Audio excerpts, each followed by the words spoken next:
Vamos lá, então. Senhor, muito obrigado mais uma vez por nos reunir aqui, através do canal, para mais uma vez estudar a Tua Palavra, esse livro tão importante, esse capítulo tão importante para os nossos dias. Dá-nos a sabedoria que vem do alto, que Teu Espírito nos guie, nos conduz em toda a verdade, que o mesmo anjo que instruiu Daniel no passado venha nos instruir também no presente. É a nossa oração em nome de Jesus. Amém.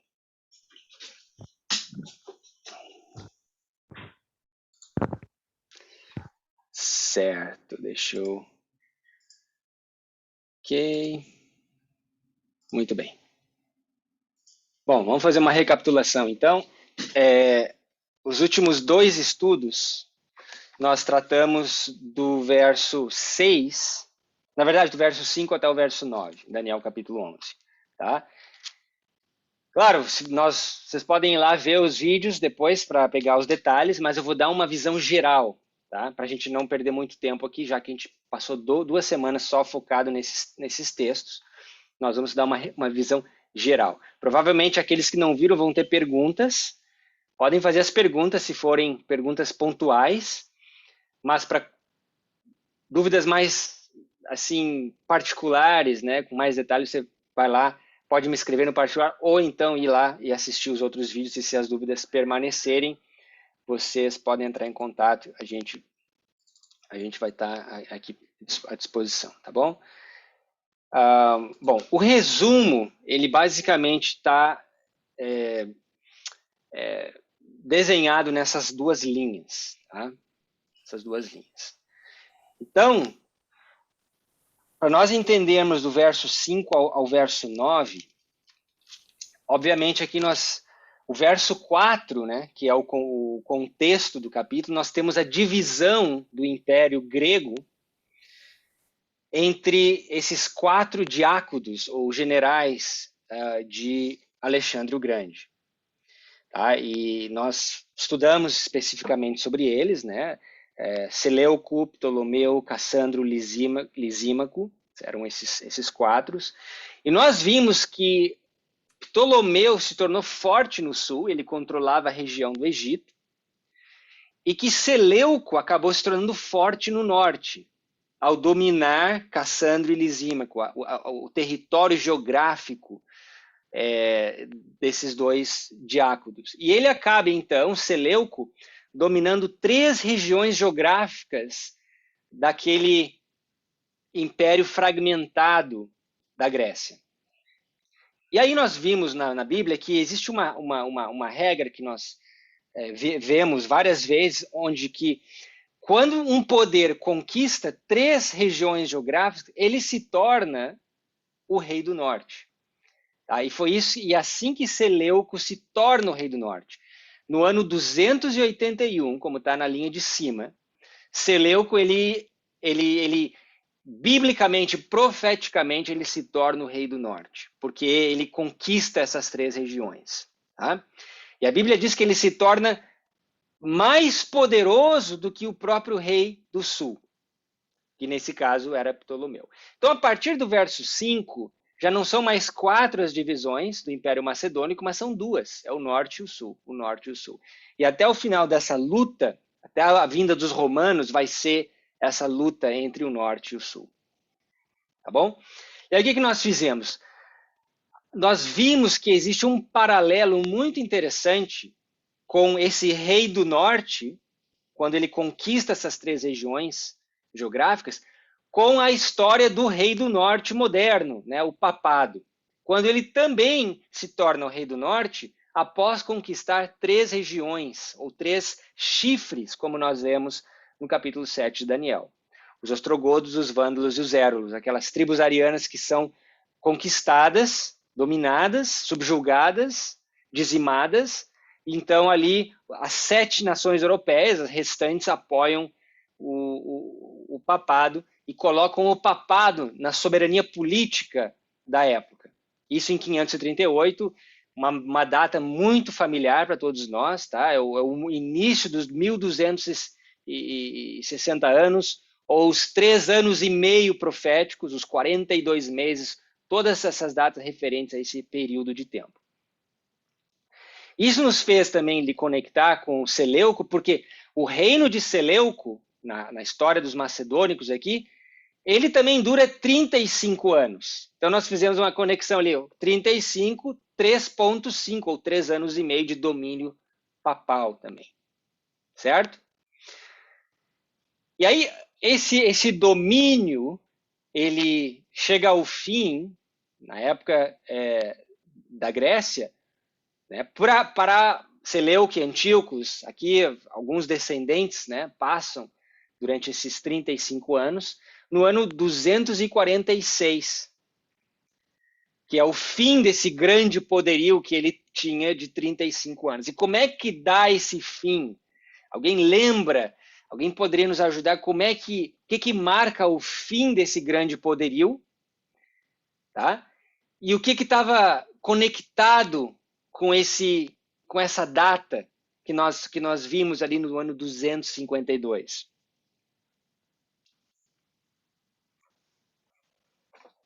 Alguém lembra?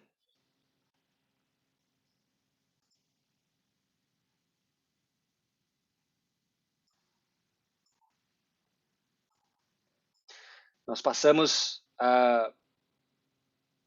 2 semanas olhando essa história, né? Então, nós vemos, se vocês não lembram, que houve, antes dessa batalha, né, onde, na verdade, aqui o rei do norte ele é levado a cativeiro, e ele acaba morrendo em cativeiro, da mesma forma que Pio VI, em 1798, é levado em cativeiro pelo rei do sul, pela França, e acaba morrendo em cativeiro. Então, existe um paralelo muito forte aqui que nós estudamos. Só que, além disso, existe algo ainda mais interessante, que é um tratado de paz que acontece antes desse evento. Tá? No caso dos macedônicos, lá da época da Grécia, esse tratado de paz se deu entre Ptolomeu e o rei do norte e envolvia um casamento. Lembra que o rei do sul ofereceu Berenice, a sua filha, para casar com Antíocos. Antíocos já tinha uma esposa, Laodiceia, e teve que colocá-la de lado para casar com Berenice. E isso gerou um problema tremendo. Fim da história, Laodice volta, mata o esposo, né, o antigo esposo, mata Berenice e o seu filho, para que o seu próprio filho, Antíocos, pudesse assumir o trono da Síria, tá? do Reino do Norte. Tá? Então, um tratado de paz que não deu muito certo, tá? Que envolvia um casamento aí, tá? Que não deu muito certo, e que foi a razão pela qual o irmão de Berenice vai e invade o reino do norte para tomar o rei cativo. Tá? No caso, o filho de Laodice é levado cativo e acaba morrendo em cativeiro. Tá? Nós somos em detalhes, demos nome aos bois aqui nos 2 estudos passados, porque às vezes nessa história são nomes de dinastia e às vezes confunde. São vários Seleucos, vários Antíocos, né? Vários Ptolomeus. Então, nós fomos em detalhes, tá bom? Bom, o que isso tem a ver com a nossa história recente? Bom, exatamente assim aconteceu em 1798. O rei do norte é levado a cativeiro do Vaticano, e ele morre em exílio, é levado pelo Reino do Sul, ou pelo rei do Sul, que na época era a França. Lembra? Por isso que nós estudamos os últimos versos de Daniel 11 antes. Porque 1798 é o verso 40 de Daniel 11. Tá? E ali nós temos a batalha entre o rei do norte e o rei do sul. Nós vimos já isso, as características do rei do sul, as características do rei do norte, isso já está tudo estabelecido. Não é da minha cabeça, não é da cabeça de ninguém. Isso a gente estabeleceu pela Bíblia. Então, por favor, voltem lá e assistam, se vocês não viram. E o que acontece 1 ano antes desse ataque ao Vaticano? Um tratado de paz também, chamado Tratado de Tolentino, entre a França e o Vaticano. Só que esse tratado de paz não deu muito certo. E o interessante é que aqui também nós vemos uma questão de casamento envolvido que não deu muito certo. O que acontece aqui? Tá? Napoleão, ele fica noivo de uma jovem chamada Desrier. Só que Napoleão acaba se apaixonando por uma outra mulher chamada Josefina, ou Josephine.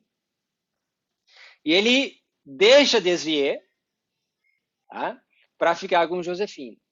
Desrier acaba mudando para Roma, tá, com o seu irmão.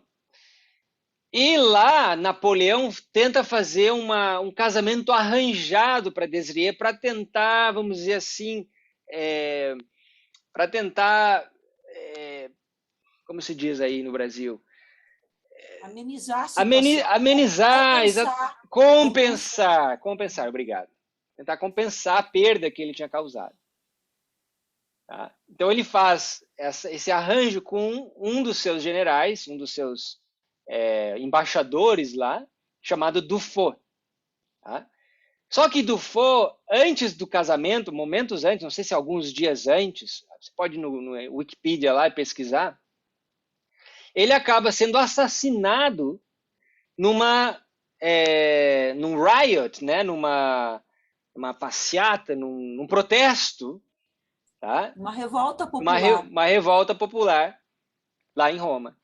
E esse foi a fagulha ou a faísca que fez com que Napoleão quebrasse esse tratado de paz, fosse, através do seu general, Berthier, até o Vaticano e tomasse o Vaticano e levasse o Papa cativo.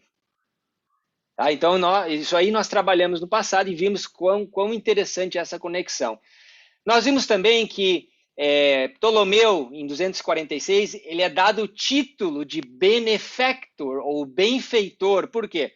Porque ele vai até a Síria e pega as riquezas, os ídolos, os artefatos que tinham sido capturados desde a época dos persas, tinham sido capturados do Egito, e ele leva de volta ao Egito todos esses tesouros, né? E ele recebe esse título de benfeitor, de benefactor. O que acontece com Napoleão? A mesma coisa. Quando eles invadem o Vaticano, imagina, durante séculos o Vaticano, através das indulgências, né, de toda aquela questão, eles começaram a acumular riquezas e os tesouros da Europa. E ele leva muitos desses tesouros de volta à França, que hoje estão até lá no museu na França. E ele também tem um sobrenome interessante, Bonaparte, benefactor, a mesma raiz aqui nós temos,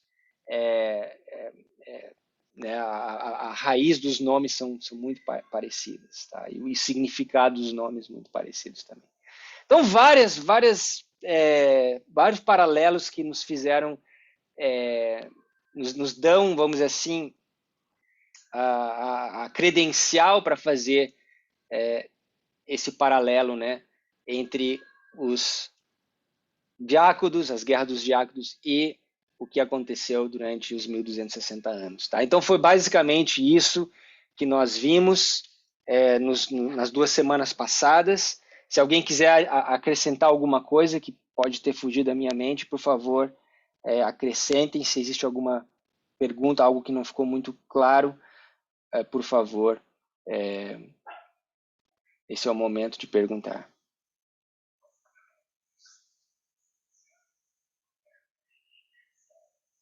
Tá certo? Eu vou fechar a porta aqui enquanto vocês pensam.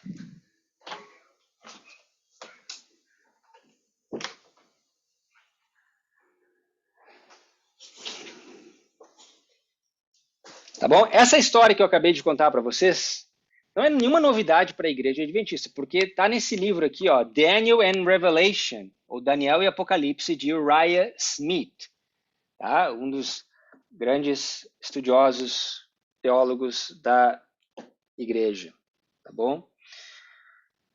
E ali ele dá detalhes, ele nomeia, né, o Ptolomeu Eugeretes, ou Benefactor, né, os Seleucos, os Antíocos, né? E tudo mais. Tá certo? Então esse é o verso 9. Bom, hoje nós vamos estudar o verso 10. Tá certo? E aí minha pergunta para vocês é a seguinte.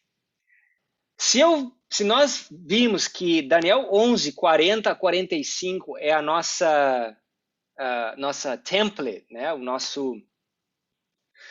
nossa estrutura onde esses versos eles se encaixam, qual que é o próximo evento nas linhas de Daniel 11, 40 a 45? Porque nós chegamos no verso 40, 1798 é a batalha entre o sul e o norte. É ali que nós temos descrito a ferida mortal, a famosa ferida mortal, descrita no livro de Apocalipse, capítulo 13. Né? Então esse é o verso 40. Qual que é o próximo evento? É a parte B do verso 40, seria? Exatamente, nós estamos no verso 40 ainda, e ali existe uma revanche entre o rei do norte e o rei do sul. Lembra que o rei do norte ele vem agora com a ajuda de carros, cavaleiros e muitos navios, ou seja, o poder militar e o poder econômico. Tá? Vamos ler lá no verso 40 o que diz. Daniel 11, 40. Para nós lembrarmos. Diz assim, a parte... vamos começar do início ali. No fim do tempo, o rei do sul lutará com ele. Muito bem, então esse é 1798. Né? Napoleão, Papa Pio VI, cativeiro, morre em cativeiro. Roma papal perde a autoridade política que ela tinha durante 1260 anos. É o tempo do fim. Tá? É um marco profético muito importante, 1798. E aí diz assim, e o rei do norte se levantará contra ele com carros, cavaleiros, nós vimos que isso símbolos para poder militar, e com muitos navios, um símbolo para o poder econômico, nós estudamos isso.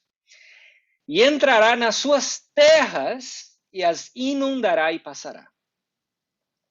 Então nós vemos aqui uma retaliação do rei do norte, entrando nas suas terras, inundando e passando. Tá? Que eventos são esses que nós acabamos de ler? Nós estudamos que esses eventos são os eventos que transcorreram no ano de 1989. Tá? Onde a aliança entre Roma, o rei do norte, e os Estados Unidos da América, o seu poder militar e econômico, derrubaram a cortina de ferro ou a União Socialista das Repúblicas Soviéticas, né? A União Soviética. E muitas daquelas terras que tinham sido conquistadas pós Segunda Guerra Mundial pelos soviéticos, que foram os grandes vencedores da Segunda Guerra, muitos daqueles países, né, como a Romênia, né, a Iugoslávia, a antiga Iugoslávia, a própria onde a terra de João Paulo II, me fugiu o nome, a Polônia, né? Polônia. Esses países eles eram católicos antes, e eles foram invadidos pelo comunismo e inundados pelo comunismo. Tá? O que acontece em 1989, ou a partir de então?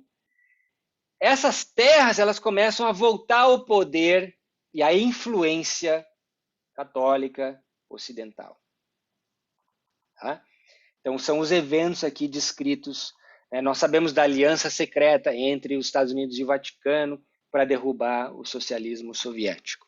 Tá certo? Então, esse é o próximo evento na linha profética de Daniel 11.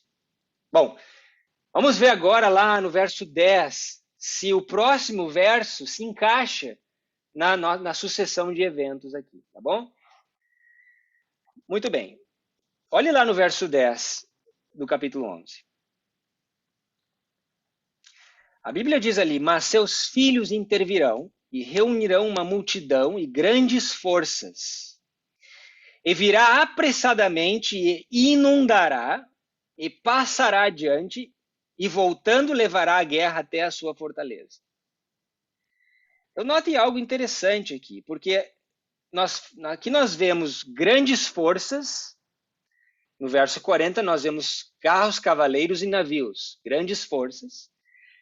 E aqui nós vemos a palavra inundará. No verso 40, nós vemos a mesma palavra, inundará. Uma palavra meio, não é muito usual, né?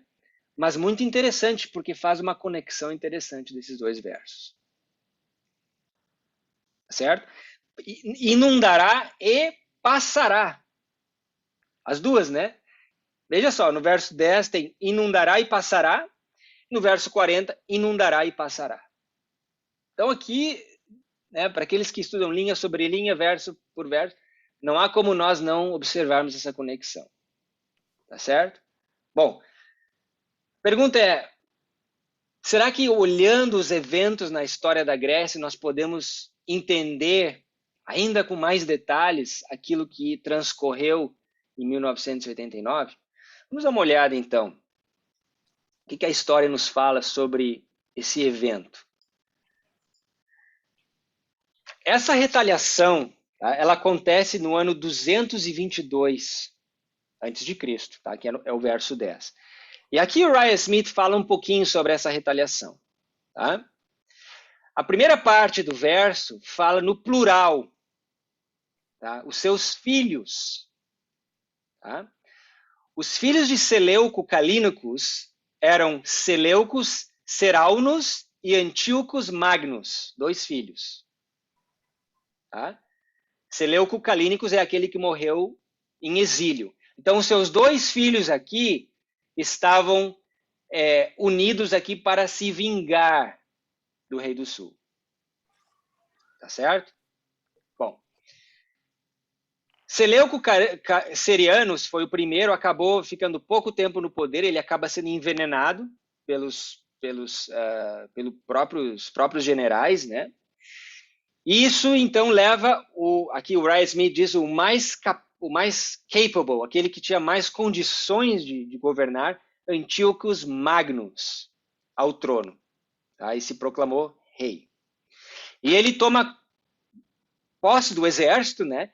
E ele recupera, nota as palavras que ele usa, ele recupera Seleucia e a Síria. Lembra aquela batalha de Eurégetes, né, o benfeitor, que acabou conquistando vários territórios do Rei do Norte. Então ele acaba recuperando terras que pertenciam a eles, mas tinham sido capturados pelo Rei do Sul. Tá certo? E ali diz que Antíocos Magnus, ele acaba vencendo Nicolas, um dos grandes generais egípcios. Então ele vence Nicolas e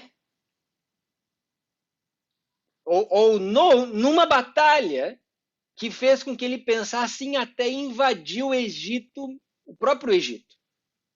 Tá? Então vejam, eram 2 filhos. Um acaba reinando por pouco tempo, o outro, mais capaz, toma o poder, recupera territórios perdidos em batalhas antigas, tá? Em batalhas passadas, né? E vence um grande general egípcio chamado Nicolas, a ponto de ele querer invadir o próprio Egito. Só que o que acontece antes dele invadir o Egito? Aqui, Ryan Smith diz que aconteceu um truce. Um truce é um tratado de paz entre inimigos. Um cessar-fogo, um cessar lutas, né? Truce é cessar-fogo, é uma trégua. Uma trégua, exatamente. Houve uma trégua entre os dois, onde os 2 lados fizeram um tratado de paz, porém estavam se preparando para a guerra. Ou seja, foi uma aparência de paz, um tratado de paz, mas que no fundo, eles ainda estavam se preparando para a guerra, uma guerra talvez futura que iria acontecer. Tá? Então, é nesse tratado de paz que o verso se encerra. Tá? E ali diz que, então, esse Antíocos Magnus certamente overflowou, inundou e passou como o verso descreve. Tá certo? Então, notem. Vamos tentar fazer a aplicação agora, com a ajuda de vocês. 2 filhos do rei do norte. Tá? Aqui nós até falamos semana passada que isso pode ser uma referência aos filhos de Roma. Quem são os filhos de Roma? As igrejas protestantes. Exatamente, o protestantismo apostatado. São as filhas de Babilônia, os filhos de Roma, né? Então aqui nós poderíamos falar do protestantismo apostatado da América, né? Os Estados Unidos da América é a nação representada pela Bíblia, nas Escrituras, como falso profeta, ou protestantismo apostatado, ou os filhos, as igrejas caídas, os filhos de Roma. Tá? Então, 2 filhos. Só que aqui também nós poderíamos ir um pouquinho mais a fundo, se quiser, e lembrar que em 1989 houveram 2 presidentes que estavam envolvidos nessa reconquista dessas terras perdidas e na derrubada do socialismo soviético. Quem eram esses presidentes? Reagan e Bush. Reagan e Bush. Né? Reagan e Bush. Reagan, ele era presidente em 1989 até o dia 20 de janeiro, porque é aqui no dia 20 de janeiro que faz a transição dos presidentes. E depois, então, por um curto período, da mesma forma que Seleucus Ceranos, né, reina por um período curto, Antiochus Magnus, ou George W. Bush Sr., ele assume o poder e ele, então, leva o seu plano de criar uma nova ordem. Lembra, hoje um termo muito usado, a nova ordem mundial, né? Quem é que falou esse termo? Quem é que colocou na mídia esse termo? E durante que período esse termo foi propagado de forma tão enfática? Justamente nesses anos, de 1989 a 1991, onde uma nova ordem mundial seria estabelecida. Não mais um mundo bipolar, né? Mas um mundo multipolarizado, onde não só 2 nações estariam no poder, mas várias nações, né?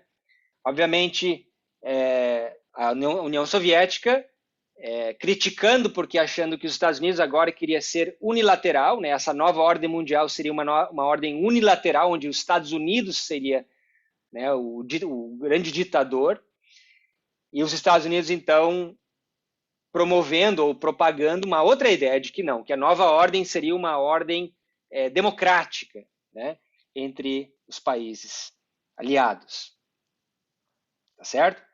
Então, da mesma forma que Antiochus Magnus reconquistou a Seleucia e a Síria, George W. Bush ajudou Roma a reconquistar os países que tinham caído para o comunismo soviético.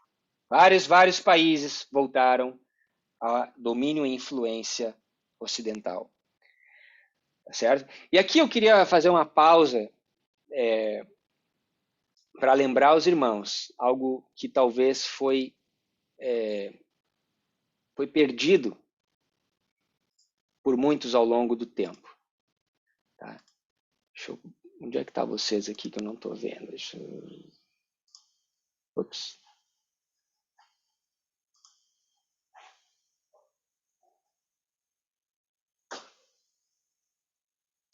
Tentando ver vocês aqui, tá bom. Uma pausa aqui, tá? Algo que foi perdido e foi talvez mal interpretado durante os últimos anos, eu queria lembrá-los nesse momento. A minha pergunta para vocês é: quem é o rei do norte que nós temos estudado? Quem é o rei do norte?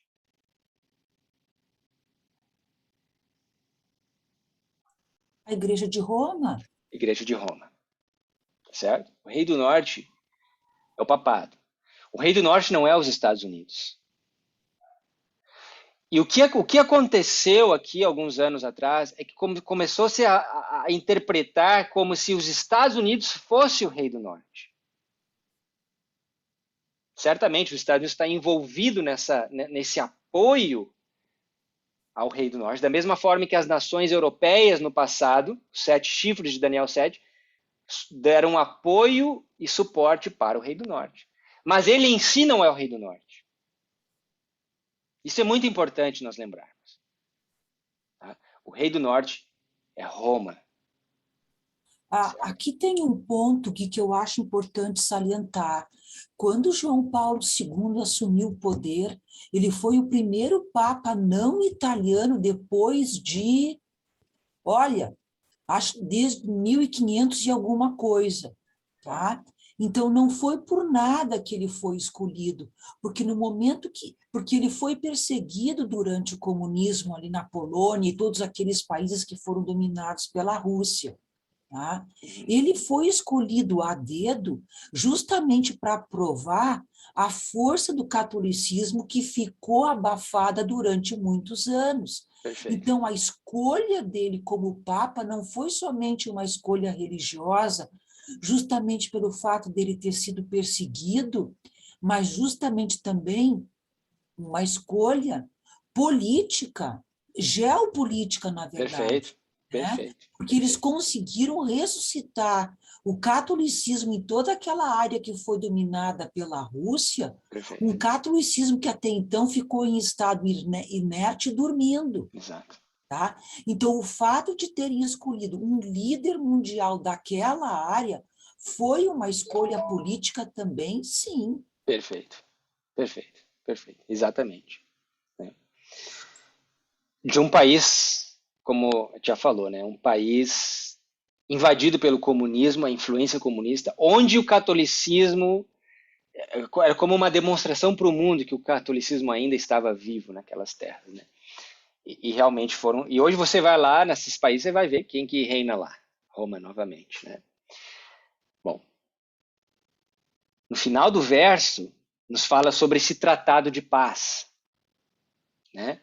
Esse truce, né? Esse cessar-fogo. E esse cessar-fogo nós vemos também nos anos de 1989 a 1991 com um camarada chamado Gorbachev, né? Onde ele se rende ao Ocidente, aos Estados Unidos, a Roma, né? E há um tratado de paz, um cessar-fogo, né? Só que o que acontece? Mais uma vez, um movimento político, geopolítico, né? E aqui, para nós entendermos isso, eu queria chamar a atenção a algo muito importante. Tá? No verso 10, se você olhar comigo o verso 10, eu quero que você note o seguinte, no final do verso diz assim, voltando, aqui o rei do norte, levará a guerra até a sua fortaleza, até a fortaleza do reino do sul. Tá? Então a guerra vai até a fortaleza. No verso 8, tá? Onde é que está aqui? Não, desculpa, no verso 7, falando sobre a batalha anterior, né, onde o irmão de Berenice vai retaliar contra o rei do norte, no final diz assim, e entrará na fortaleza do rei do norte.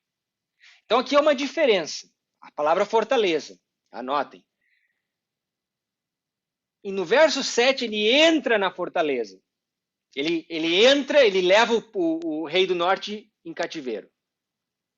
1798, Berthier, Napoleão entram no Vaticano, dominam o Vaticano, levam o Papa a cativeiro. No verso 10, entretanto, diz que a guerra foi até a sua fortaleza.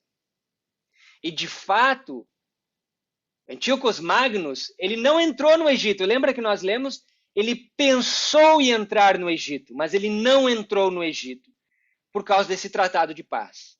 O tratado de paz foi um cessar-fogo que preveniu essa invasão ao Egito. Tá? E o que eu quero que vocês lembrem algo importante. Em 1989, ou de 89 a 91, aqueles 2 anos, aquelas terras que estavam sob domínio soviético foram conquistadas. Porém, a influência ocidental nunca de fato entrou dentro do Egito. Quem é o Egito nesse momento histórico? Quem era a cabeça da União Soviética? A Rússia. A Rússia. Eu queria que nós perguntássemos à Bíblia, porque a Bíblia, eu creio, ela dá todas as respostas para nós. Existe um rei do sul no passado que vai nos ajudar a entender o que de fato aconteceu nos anos de 1989, 91. E essa história se encontra no livro de Isaías. Abram comigo em Isaías, capítulo 8. Isaías, capítulo 8.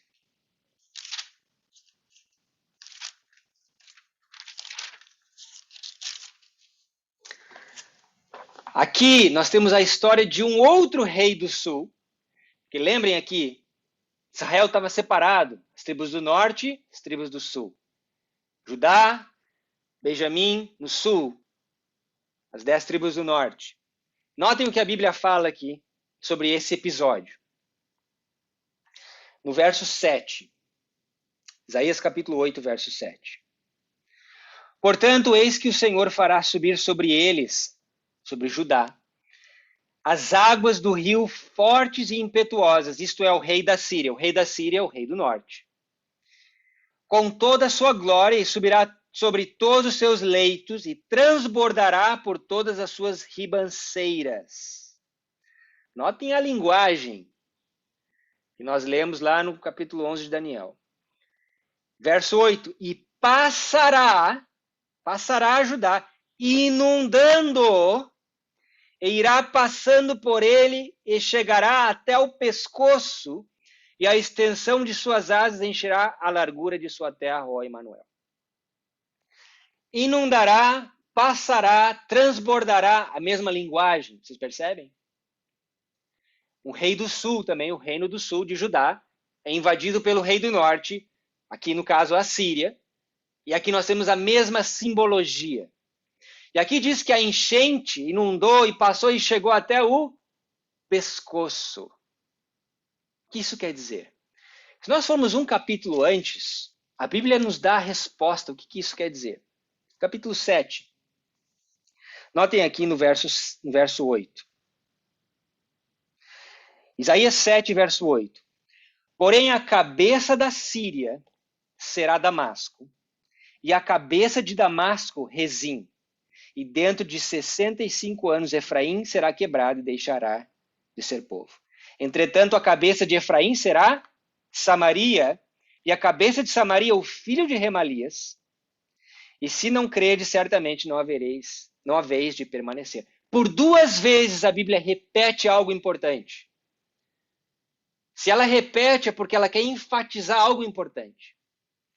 E o que ela está enfatizando aqui é que a cabeça da Síria, do país, vamos pegar para os nossos dias, a cabeça de um país é Damasco, ou a sua capital.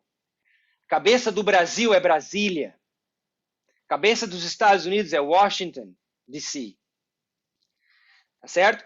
E a cabeça de Brasília, ou de Damasco, é Rezim, o rei. A cabeça de Brasília é o presidente do Brasil. A cabeça de Washington, D.C. é o presidente dos Estados Unidos. A cabeça de Samaria é o filho de Remalias. Então esse é o princípio. A cabeça de um país é a sua capital, e a cabeça da sua capital é o seu presidente, o seu rei. Tá certo? Bom, no capítulo 8, nós vemos que essa inundação, ela chega até o pescoço. O que quer dizer isso?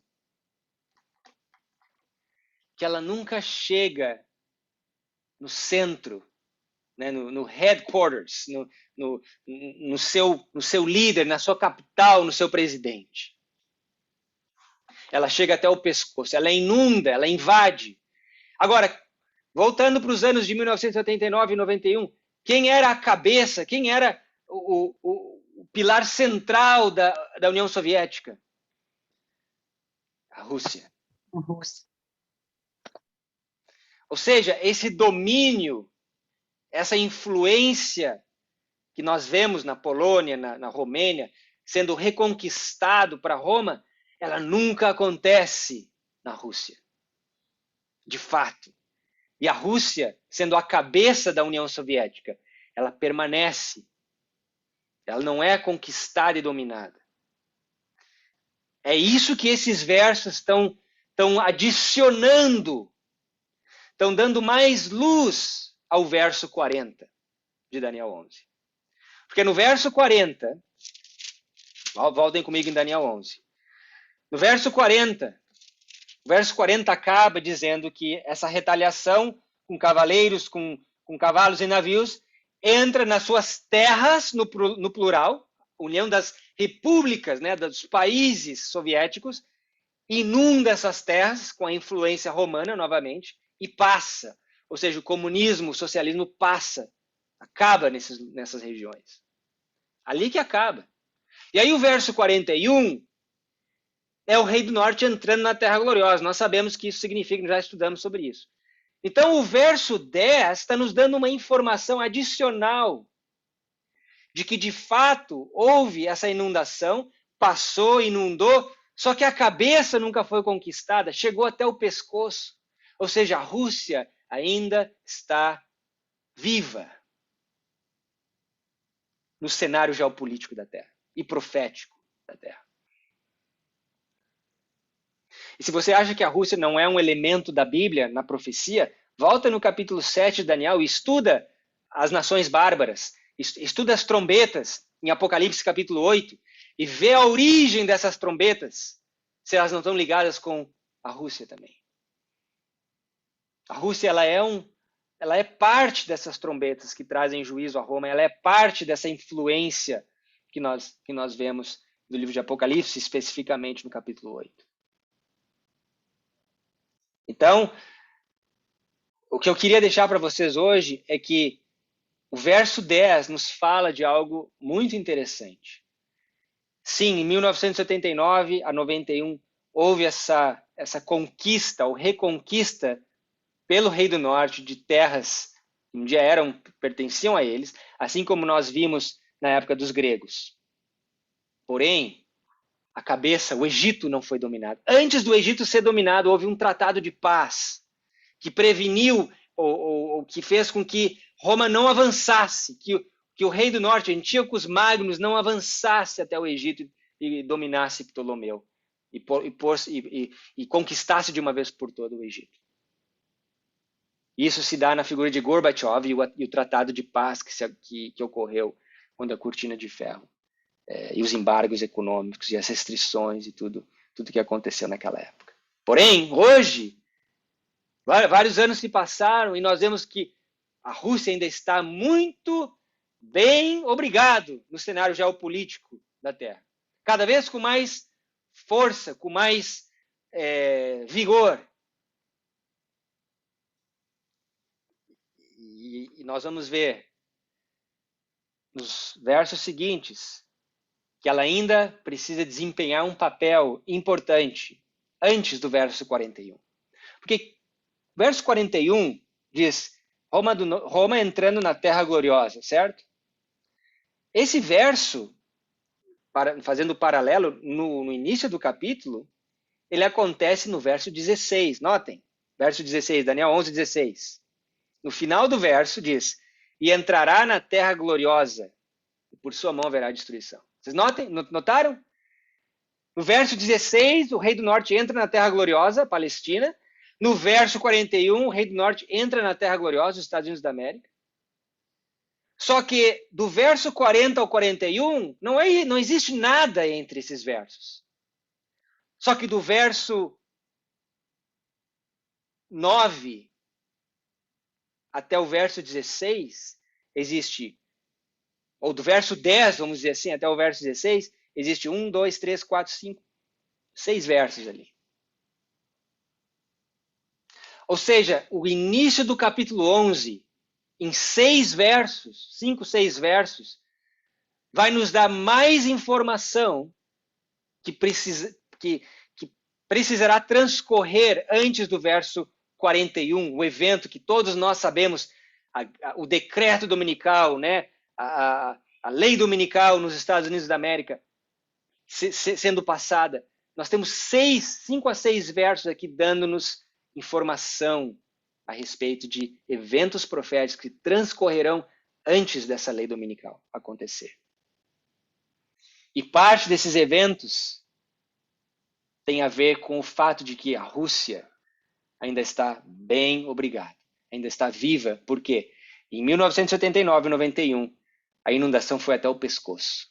Houve um tratado de paz antes que a cabeça fosse invadida, antes que a Rússia fosse conquistada, né? Num senso político, num senso econômico e ideológico. E hoje é muito claro para nós vermos que a Rússia ainda é um grande ator na luta geopolítica no nosso planeta. E uma influência muito forte. Tá certo? Semana que vem nós vamos olhar o verso 11. O verso 11, ele é um verso que vai causar muita intrigação. Intrigação? Não. Vai intrigar muito. Intriga. Muita intriga. Muita intriga. Tá certo? Então, de conteúdo era isso para o dia de hoje. Eu queria fazer uma pausa. Se alguém tem alguma dúvida bem pontual ao assunto, eu até posso responder, senão nós vamos orar e aí nós podemos conversar depois offline.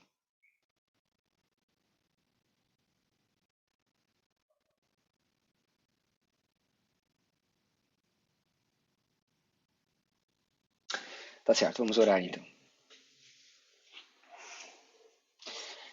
Senhor, muito obrigado, porque o Senhor declara o fim desde o princípio. E o Senhor deixou contido nesse capítulo do livro de Daniel, um capítulo pouco estudado ao longo dos anos, mas que agora, para essa geração, o Senhor tem aberto de uma forma incrível e tem sido doce em nossa boca. Assim como o livrinho foi doce na boca de João. Assim como o capítulo 9 foi doce na boca dos mileritas, capítulo 8 e 9. Esse capítulo tem sido isso para nós.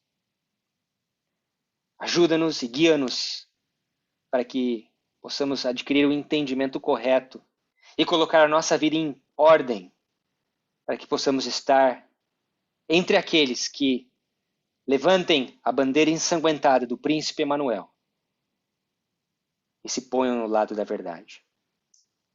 Sabemos que vivemos nas horas finais dessa terra. Há um conflito a ser travado. Por isso pedimos a tua unção, a armadura de Deus sobre nós, para que possamos ser numerados entre estes. É a nossa oração. Em nome de Jesus. Amém.